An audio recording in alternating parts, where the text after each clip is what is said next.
Umut prezidentimiz paytahtımızdan halkara huvamenlerine gelip, birden Merkezi Aziya Rusya 2. sammitine ve garaşlı devletlerin arkadaşlarının devlet başkanlarının genişinin Novataki meclisine katılışmak için iş saparılen Tacikistan Respublikasına uğradı. Huvamenlerinin devlet başkanımızı yurdumuzun resmi adamları uğrattılar.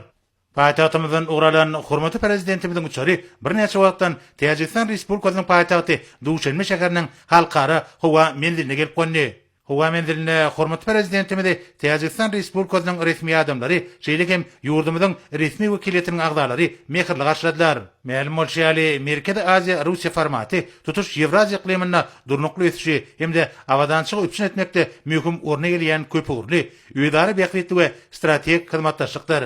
Medeniýetlerin ýakynlygy we umumy tarih bir hyzmatdaşlygy mundan meýlekde çuňlaşdyrmak üçin bir esas bolup hyzmat edýär. Duşanbe şäherine iş saparyna bolýan hormatly prezidentimiň Tacikistan Respublikasynyň prezidenti Emomali Rahmon bilen iki tarapdan duşup boldy.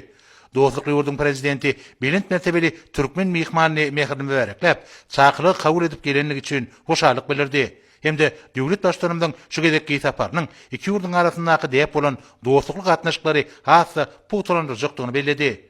Hormatly prezidentimiz çakylyk hemde bildirilen mehmançyllyk üçin minnetdarlygyny beýan edip, türkmen halkynyň milli lideri, Türkmenistanyň halk maslahatynyň başlygy Gahrman Arkadağymyň mehirli salamyny we iň gowy arzuwlaryny ýetirdi.